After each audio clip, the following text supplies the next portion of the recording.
I am Madison Timmons. I'm Chris Susie. And we're paranormal specialists who live in the most haunted city on earth, Savannah, Georgia. Every day is Halloween in our line of work, so join us as we spin true tales of haunts, murders, and disturbing Savannah history.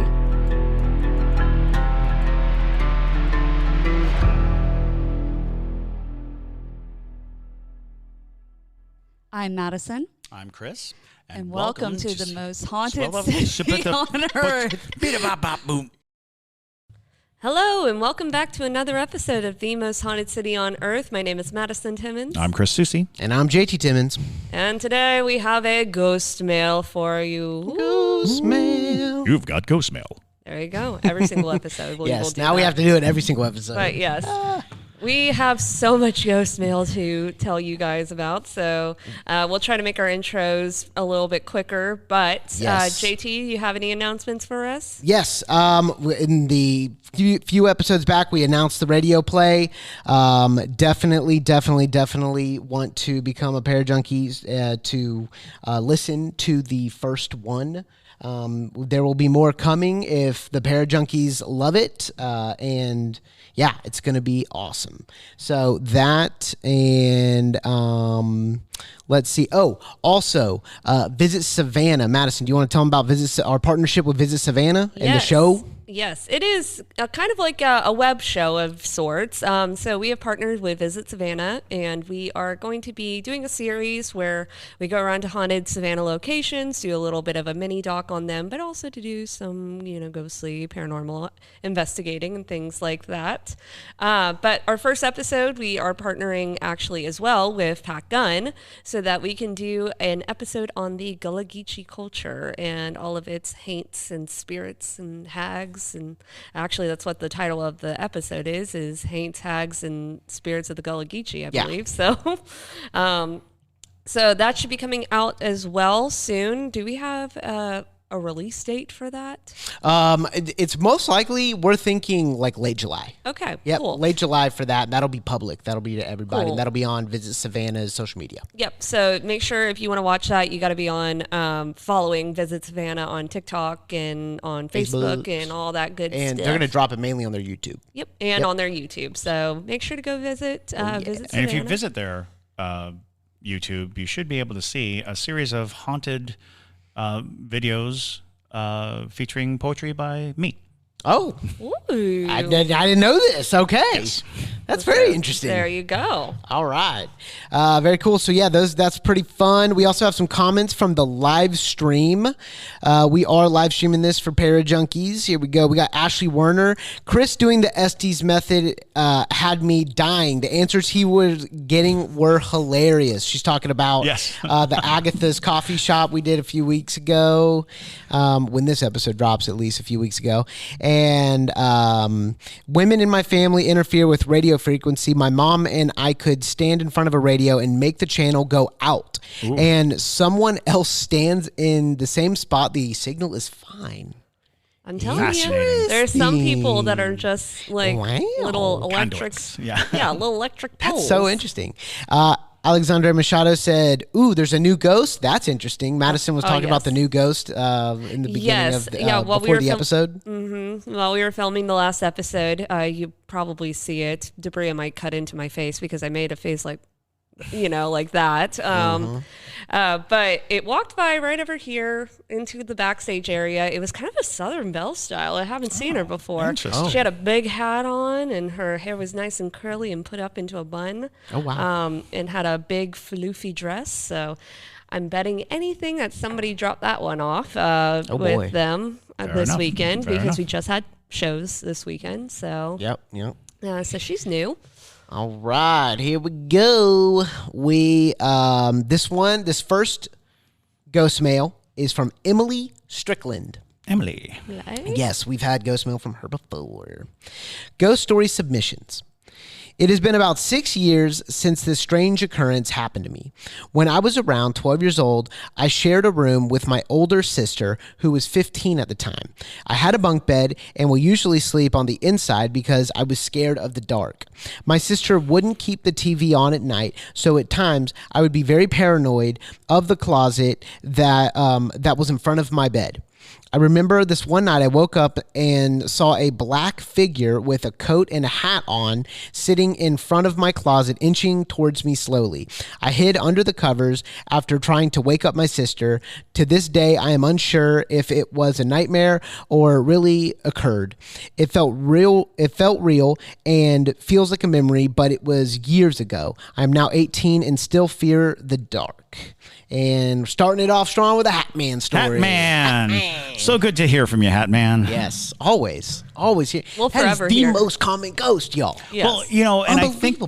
that the commonality of it is probably because it is a form that is so readily and easily identified. And it's so fascinating because so many people do not know anything about Hat Man or the phenomenon at all, but they'll come forward with a story of seeing this shadow figure with a hat. And somebody actually recently brought up I believe it's the Mexican boogeyman is basically a Hat Man figure, the El Cuckoo. I don't know how to pronounce it. But he is basically a shrouded shadow figure in a long coat and oftentimes seen with a hat. Is he the one that has the bones in the bag? Okay, yes. I think Michael talked about it on his episode. Maybe. Possibly. Possibly, Hispanic horror lore. Yeah, he carries the bones of his dead father or something like that Yeah, in a something bag. like that. Thing Maybe like that. Libby did. I don't remember. A heap of rags, but in shape and form looks like a man in a long coat. I'm fascinated by how snowbally it has been, because I think the first time we mentioned it, we were talking about it in that term of, some people have heard of this. And now it's just like, but now it seems like it's rampant that everybody, and almost everybody that I tell about the Hat Man who's never heard of him before, within that conversation come around to like either they themselves have had an experience or somebody had relayed an experience to them that they're like, oh, interesting, because I've heard, he was wearing a bowler hat, a fedora, a top hat, all these things. And it's like, that's funny because even the neighborhood watch sign, yeah, that's the Hat Man. Is the Hat Man. It's this guy in a hat, and a big collar, and you're like, oh, it's an image that we have for a long time harbored as the mysterious being just outside of our periphery. Crazy. So, it's funny.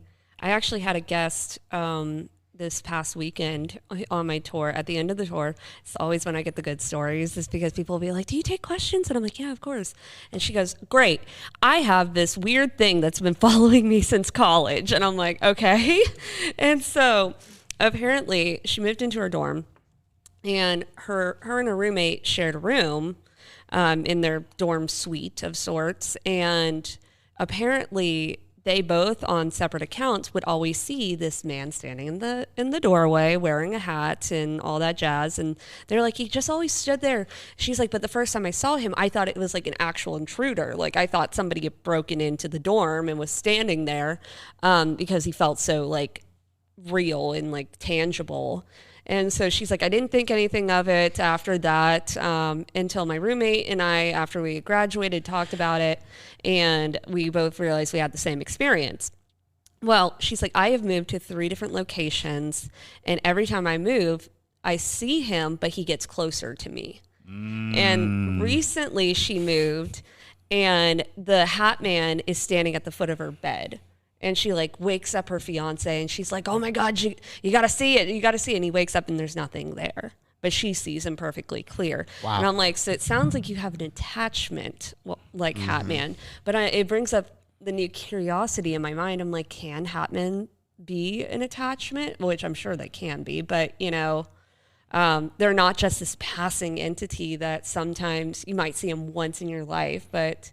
Well, and that becomes another issue, is they may not all be the same entity. Right. You know, we categorize it as a type of entity, but we've heard instances where it's spoken.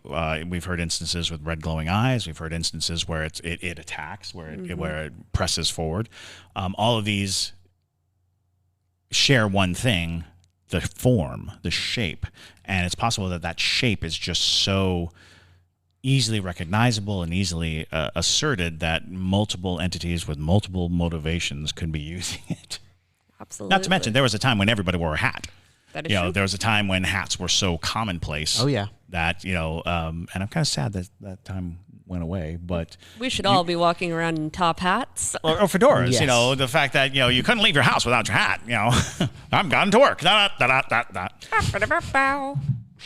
All right. Thank you for that one. Let's go on to the next. Here we go. Edith Garcia, titled My Ghost Story. Hi, I stumbled on your podcast on TikTok just now. I watched the video of the lady with the nightmares.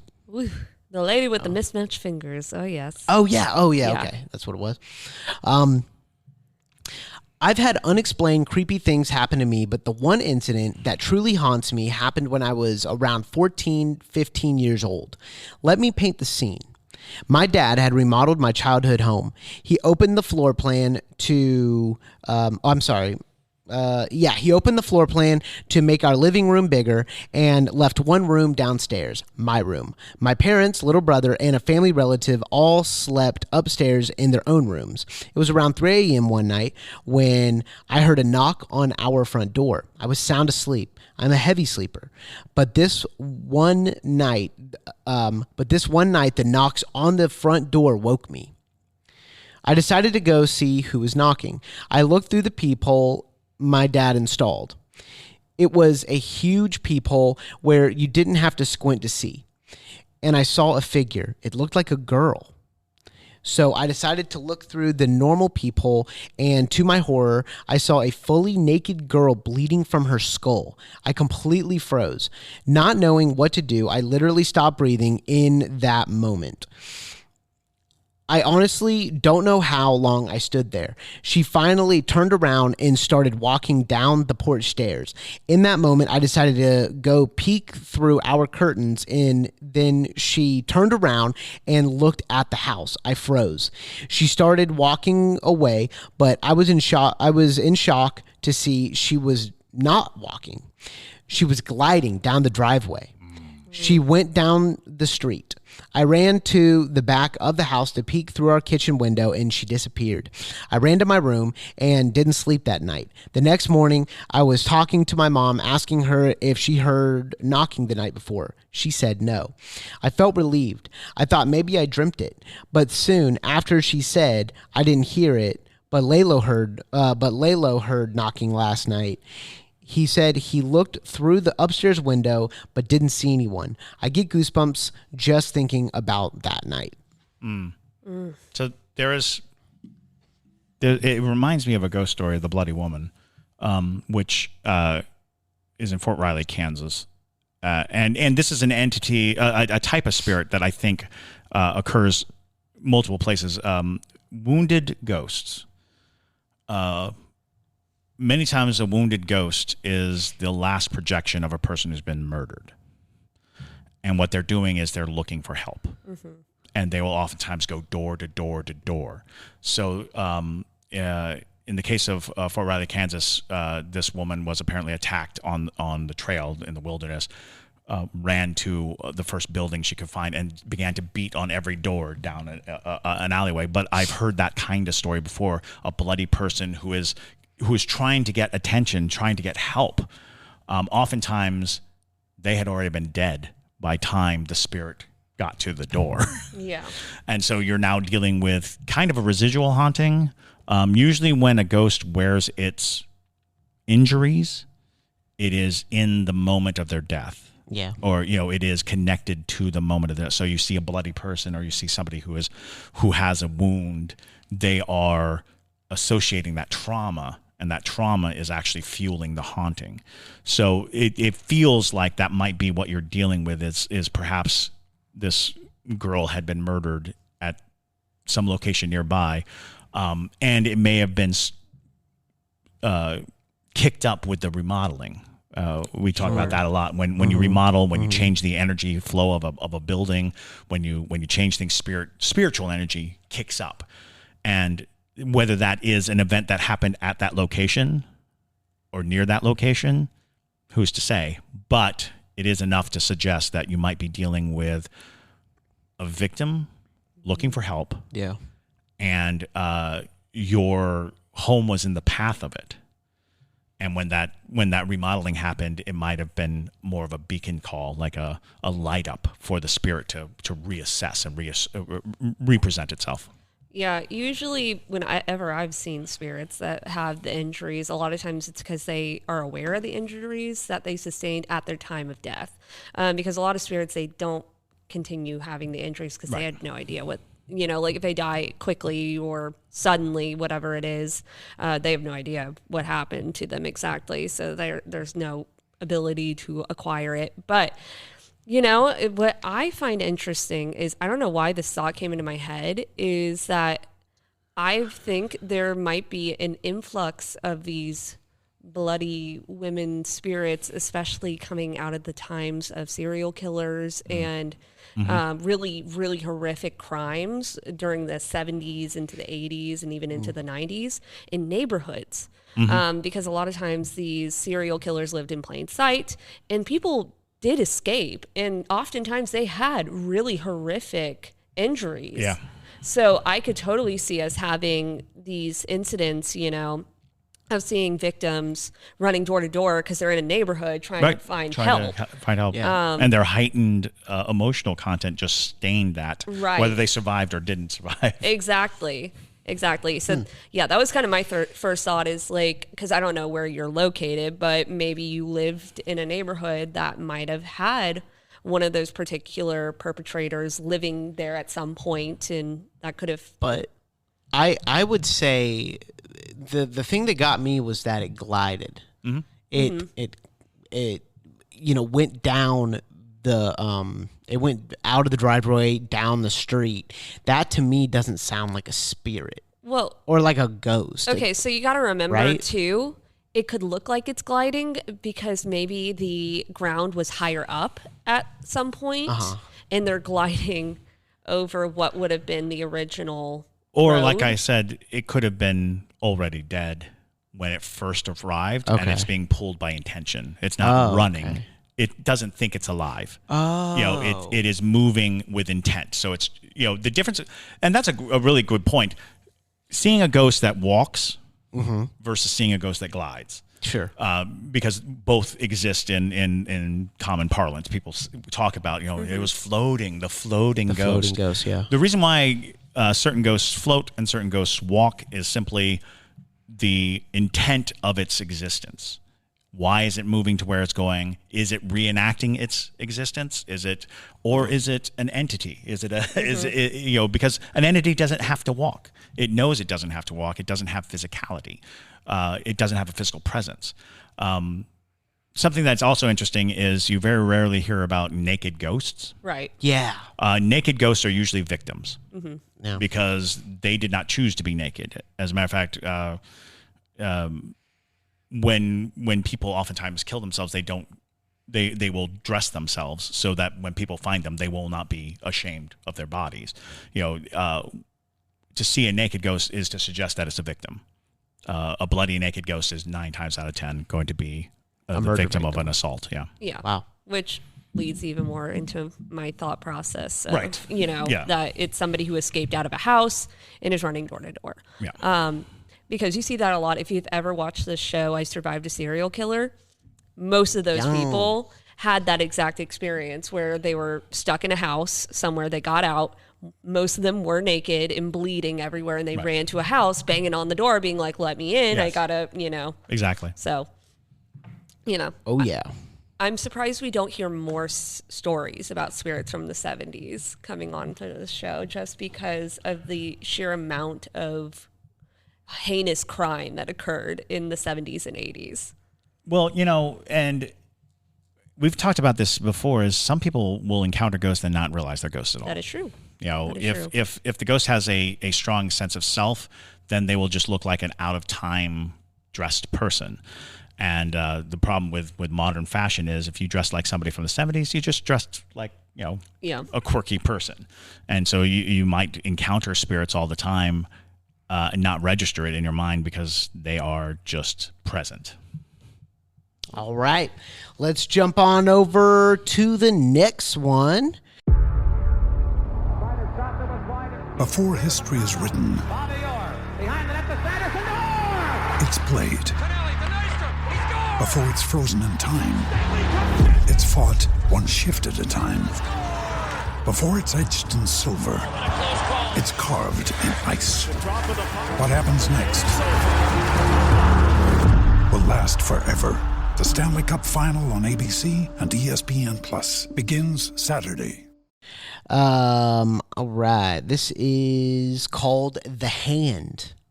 Yeah. Sent in by Eniloj. That's the best way I can say it. Yep. All right.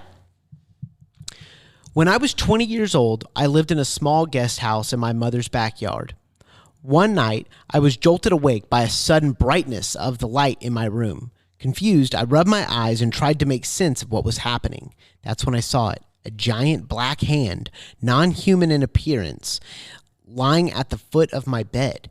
The fingers were long and wet, resembling those of the infamous Slender Man. I felt a cold sweat break out on my skin as I realized I was not alone in the room. In a panic, I threw my blanket over my hand and jumped out of the bed. I threw my blanket over the hand and jumped out of bed, heart racing. I tried to convince myself that what I saw was just a figment of my imagination, but the memory of that moment stayed with me for years. Fast forward 5 years, and I was now a married and a mom of 2-year-old son. My husband worked out of town, so I often found myself alone with my child in our apartment. One night, my son fell asleep beside me in bed. Suddenly, he tapped me on the shoulder and whispered, "Mommy." Startled, I sat up and asked him what's wrong. That's when he pointed to the foot on the foot of the bed and said, "Mommy, there's a hand." Oof. My heart skipped a beat as I looked to where he was pointing, my eyes widening in horror. It was the same spot where I had seen the monstrous hand years ago, only we lived at an apartment and not my mom's. I tried to reassure my son that there was nothing to fear, but I couldn't shake the feeling that something sinister was lurking in the room with us. I turned on the lights and waited until my son fell back asleep before I dared to close my eyes again. The memory of that night and the 1 year prior still haunts me to this day. Could my son have been the same creature, have seen the same creature that I had, or was it all coincidence? I may never know, but the fear I felt that night will stay with me forever. So are we talking like Adam's family hand, like moves on its own, or is Those do long, we know wet it? fingers, Long, wet kind of fingers. Slender Man. Is it black? Black. Did you say? Okay. So I feel like I've heard of something of this nature. It's very familiar to me. The first thing that comes to mind is whenever you see the pieces of something, what you're really looking at is something coming through. Right. It's pushing through into our reality, and only has enough force to reach. Literally, it's being cut off by the confines of our reality. I'm trying to think. There's something very familiar about this hand. Yeah. It might be Middle Eastern. Oh yes, I think I kind of know what you're talking about. It's But it's yeah. I'll take a look through my books and see if I can't figure it out. We'll reconvene on the actual hand. But the fact that your son saw the same thing you saw does suggest that there is a presence that is observable, and therefore you should be on some form of guard, because if it's still at that level, it doesn't seem like it's progressed. The fact that it's at the foot of your bed is very interesting to me as well. So, yeah, I think I think I'm just going to have to look up. Exactly. Yeah, because it does. It sounds. I'm sitting there thinking, and I'm like, I've heard of this. A hand, just the hand, black, wet. Yeah.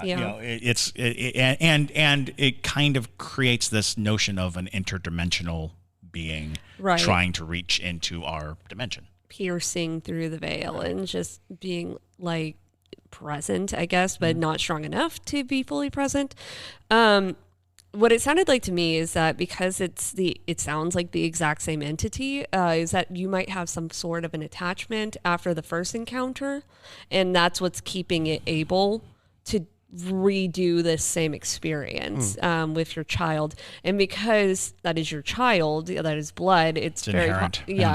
Your son might have the same experience multiple times as well. Right. And someone in your family at some point might have attempted a conjure or tried to pull something through, possibly in a place that you were living. There's a lot of open ends to that. Yeah. But the fact that you and your son both saw this thing definitely puts it in the realm of present. Yeah. So,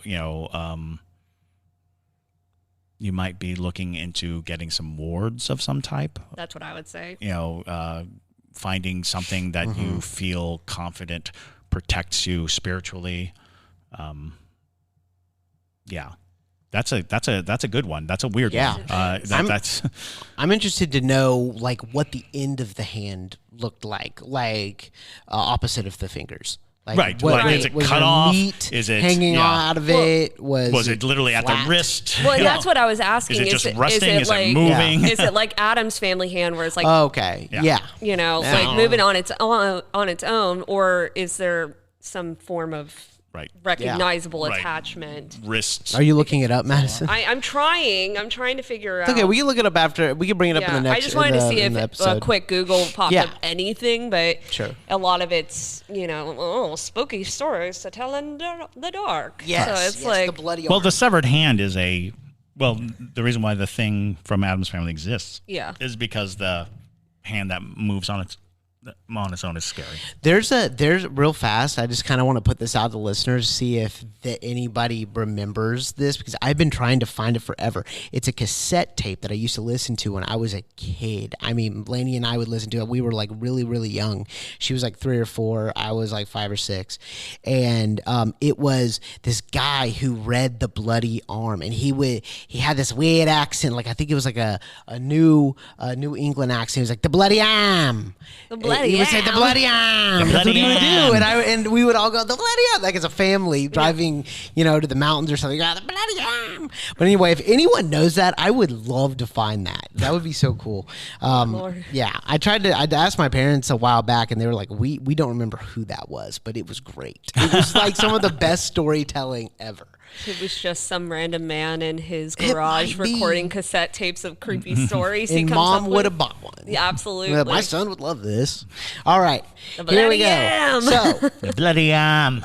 A few weeks ago, I received a call from a fan named L, and L told me a pretty crazy story. Okay, and I wanted to read it to y'all. She sent it in. I asked her to send it in via Ghostmail so I could read it to y'all instead of just tell you, because I'm not like a talented storyteller like Chris or anything. So here we go. Hi, JT. I literally just got off the phone with you. And thank you for listening to me and my stories. I personally like calling because my brain works too fast for my fingers, so I hope you recognize this story. Some background on me is that my family is from the UK, my mom is from England, and my dad is from Northern Ireland. They came to Georgia because of my dad's job just before I was born. We have been going to St. Simon's Island for years, and I visited Savannah with my Girl Scout troop in the 5th grade. My sister and I have been obsessed with the paranormal for years, and it is one of the main things we bond over. I have had many paranormal experiences, but there are 3 main experiences I want to talk to you guys about. I am currently listening to the Savannah's Demon House podcast from last year as I write. For your notes, I found your page and podcast on TikTok TikTok with the bodies found on Broughton Street, told by Sister Pat. Awesome. Thank you for the notes. I appreciate that. In a way, this podcast kind of relit an interest I have had for ages. I just finished my second year at UGA, so it was perfect timing for a summer reset. The first story I want to tell is an experience I have had recently. I don't remember which episode it was, but I was listening to the podcast and heard that if you think you have a spirit that is trying to get your attention in your home, you can address it by saying you can either pay rent or leave. The house I am living in has had several tenants living in it, so who knows what is actually here. Regardless, I have felt an energy that is quiet since I have lived here, but is a bit louder when I am alone. Think of it like music. When my two roommates are home, the energy is a pianissimo, very quiet to where you almost can't tell it's there. But when I am alone, it is more of a pianissimo. Pianissimo. I don't know. Well, I have had this feeling, this energy for a while, but what the hell? So I said, if you are here and you want to stay, you have to start paying rent, she said.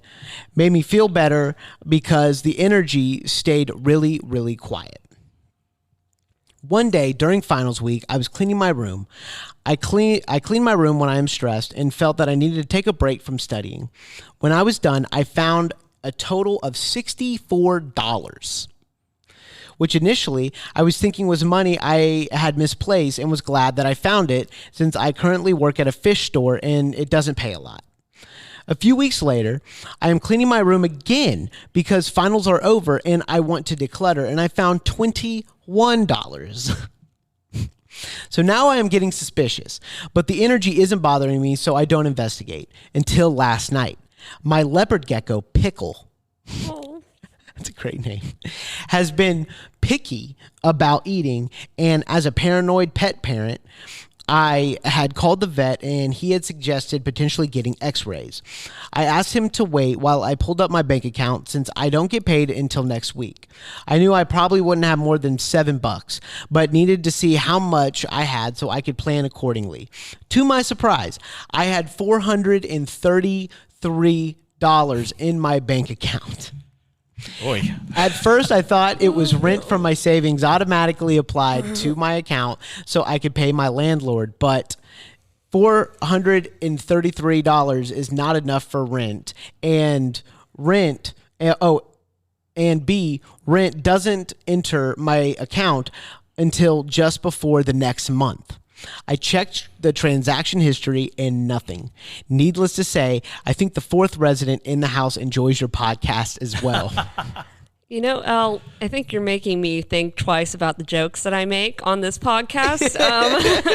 Because I'm pretty sure what you're referring to is a joke that I make sometimes about ghosts being bad roommates and that they need to pay rent or whatever. But I do worry a little bit that you might have entered a contract with the spirit. That is classic Fae behavior. Literally thank you, Chris, for bringing it up. Hey, Daddy. Yes, so here's your Fae Daddy Hey, moment. Daddy. Yeah, that is so Fae behavior because a lot of times they will present you with large sums of things, whatever it is that you want. So if it's money, they will Especially if you ask for it. Yeah. Exactly. If you ask for it, they will present it to you really quickly, but they want something in return. So I get very nervous that you're finding these large sums of money sporadically, especially that they're appearing in your bank account sporadically, that something's not going to come collecting. Although I'm very intrigued because I am also a little intrigued as well. Well, even in the concept of Fae, you actually spoke the conditions. So it can't create conditions post. Sure. If you said, if you give me this, you get this, and then that happens, that exchange happens. The trick is, you said if you want to stay, you have to pay, which begs the question, what does stay mean? But that kind of, it's just interesting because it falls into classic stories. The reason why people believe that fairies grant wishes is because of this contract, is this idea of asking for something and the Fae delivering it. But all contracts with the preternatural, supernatural come at a price, usually a pretty hefty one. However, if we're dealing with just something as simple as it needing a place to belong in our world and our realm, and is now finding means to do so, cash it in. Yeah, we should all be so lucky to have a money cash ghost. app. I would really be interested in that. But and also you might have a crow. A what? A crow. A crow. Crows bring you shinies. Crows bring you Right into our bank valuables. account though. That Deposit? one really stumps me, because even dealing with Fae. Yeah. Or ghosts, even. The electronic transfer of funds. That's wild. That's so much more Fae, though. That's peculiar. That's wild. It's just Fae are such tricky little things, and so it's. But I don't know many Fae encounters with electronics in that means. I understand interfering with electronics. I don't completely understand taking advantage of it. Although, yeah, they're progressing. They could have there's a DeVry Institute for Fae, where they go and learn computer science and things. That's going to be the next sweatshirt. Is DeVry University Fae for Fae? It's got a little Fae with a cap and gown. Yeah. There you go. That's cute. Well, she sent some more stories, and we'll get into those in coming episodes, Ghostmail episodes. But I wanted to tell you all that because I that's thought a great story. It's a great story. It's so interesting. It's fascinating. I'm utterly fascinated, and I want to see where it goes. Yeah. Buy a lottery ticket. Yes. Oh. Buy a lottery ticket. Buy a lottery ticket. If you've got something engineering cash coming to you, buy a lottery ticket. But for the rest of you who are listening to this, don't enter into contracts with unknown beings. Don't enter into contracts with Fae, please. Unless they pay well. No. Unless they pay well. There's a reason why Rumpelstiltskins exists. I'm just saying. Rumpelstiltskin exists? Well, no, the story. The story. Oh, the story. Of it. Okay. I was like, there's no. I was like, babe. Jeez, he's the worst. Anyways, yeah, there's a reason why that story exists. It's they because they're typical of that story. Yeah, and Rumpelstiltskin's a good example because he gave gold. Yeah. He provided gold for a child. Well, exactly. Basically, and that was a big one, by the way. Fae generally want babies, they do want babies. Beware. Well, yeah, and that was why, there's like old superstitions that you have to leave out a little something for the Fae so that they don't snatch your baby in the middle of the night. Yeah. Because, especially in Ireland. And it could have easily have been because of the high infant mortality rate. That these beliefs came I also want an update on Pickle. I also would like a photo of Pickle. Yes, please send a photo and an Pickle. update, please. Pickle. All right, and for the last one, this comes from Parajunkie Anne Ellis. Okay, it is titled "The Sorrel-Weed House." Ooh. Our favorite haunted house in Savannah, one of them. All right. Hey y'all, just love your podcast. This is a video from the Sorrel-Weed House last October. The best time to go to the Sorrel-Weed House. Absolutely. This was at the start of our paranormal investigation, as our docent was still giving us information before the actual start of the investigation. You will see the cabinet door open by itself, as well as a loud moan. The moan was not heard at the time. Our guide said the door opening was not paranormal, but surprised it happened the same time as the moan. Also noted moan happened same time the date of Matilda's death is brought up. I have a clip from my phone, but this was recorded off their tape as it shows the moan and door opening. We'll send you both. Would love to hear your thoughts, intelligent or residual. Ignore first picture as it did not have sound on. Thanks, Anne. All right, I'm going to bring that over, and Debria, you can just cut the video into it, please. All right. Let me put my reading glasses on. To find out this information, Matilda would go and ask her most interested enslaved person.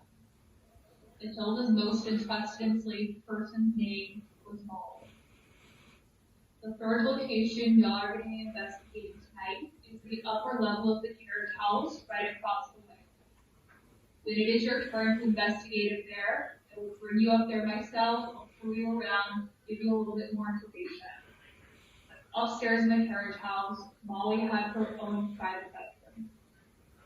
And on March 27th, 1860, Matilda was looking for Molly all throughout the house, but couldn't find her anywhere. The last place she thought to search for her was upstairs in Molly's private bedroom. Yeah, that's not paranormal. Oh boy. Hold on, there it is again. Hold on. Couldn't find her anywhere. The last place she thought to search for her was upstairs in Molly's private bedroom. Yeah, that's not paranormal.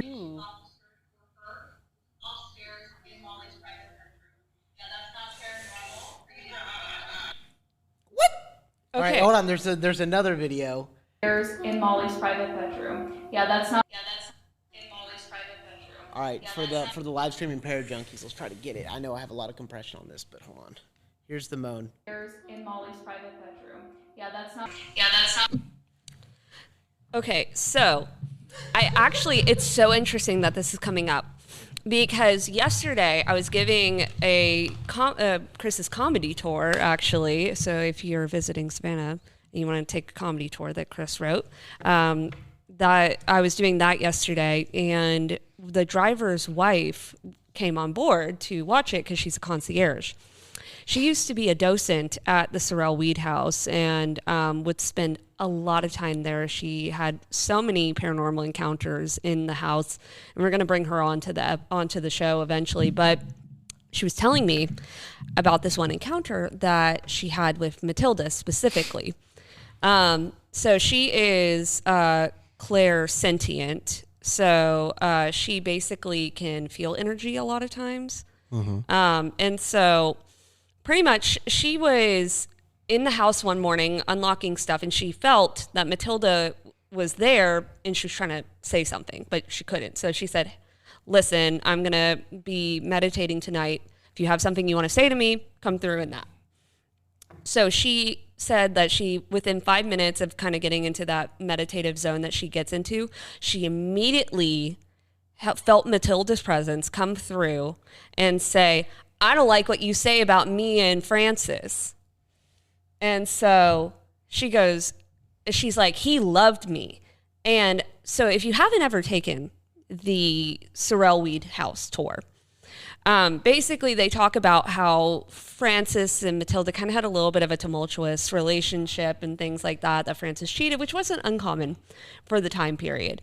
But according to her, Matilda does not like people saying that at all. Wow. And after she changed it, saying that her and Francis were happily married, but, Francis, was a man at the times and yada, yada, yada, Matilda came through again during her meditation saying, I like the change.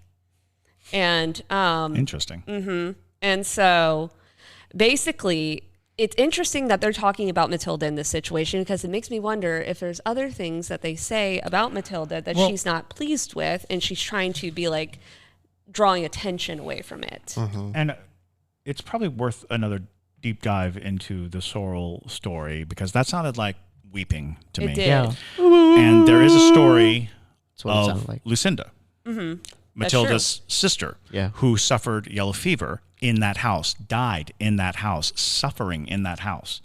I'm wondering if that's not Lucinda and instead of Matilda. Also, that's a killer point. But also, why did the docent say that the cabinet opening wasn't paranormal? Because in old houses in Savannah, the floors are not even. The furniture is oftentimes antique and the latches do not hold.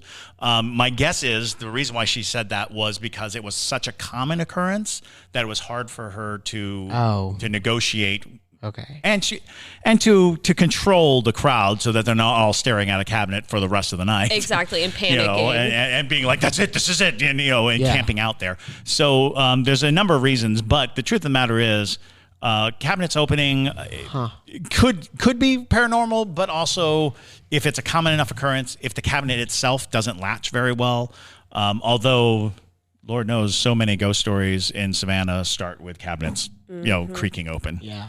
I will tell you too, just for the listeners being like, oh, it's just a Sorrel-Weed house rigging things. They do not do that. They don't. No. They are so against that in particular. So I just want to clarify that I don't think it's them rigging it at all. It's Right. either, If it was rigged, the docent would have played it off as a, I don't know, or a, Right. whoa. Yeah. So for the docent to immediately say that's not paranormal. And for no one to hear the moan. And for no one to hear the moan. to only come through in the frequency. Right, because I think everybody would have freaked out if they Right. heard that moan. Everybody Dude. would have been like, what was that? Exactly. It's just weird. It's Yeah. really and it weird, does sound y'all. like the weeping of a woman. I agree Well- with you, Chris. I think that could be it. And it's so that happened in what looks like one of the main parlor areas, because there's a double parlor in the Sorrel-Weed house.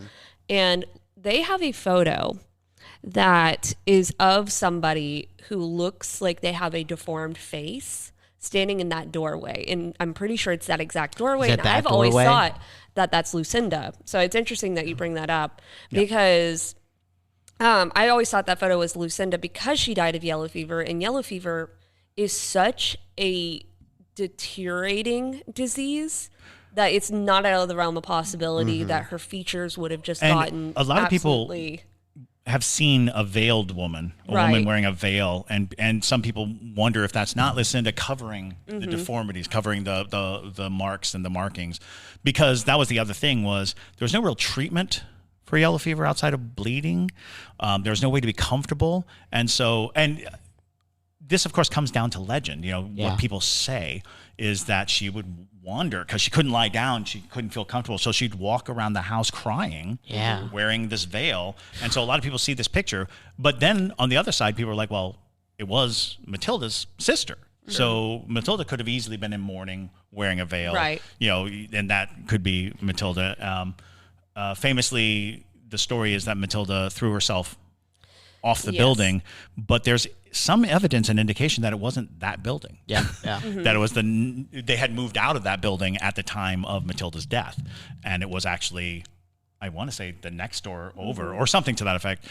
There's a lot of conversation to be had about the ghosts of the Sorrel-Weed house, but that crying, That's That's crazy. compelling. that's compelling. That's very extremely compelling. And so like I'm glad you mentioned, Madison, that it wasn't rigged, because a lot of other people could be saying that they added that moaning into the video or whatever, but it's in both. Anne sent both the videos, the one that she recorded and the one that they recorded, and it was the same moan. That's the same crazy thing. It was and that nobody captured on two interacted cameras. or reacted to it. Yeah, Right. it was captured on two cameras. I mean, Sorrel-Weed, the Sorrel-Weed house, they're good friends of ours. I would personally put the name of this podcast behind their legitness, you know, because it is they're all about their spirits. very haunted house. Yeah, well, they record 24/7. Yeah. Those cameras are specifically installed not for security purposes, but for ghost purposes, and so for that exact reason, because weird things like that happen. Thank you, Anne. Absolutely, yeah.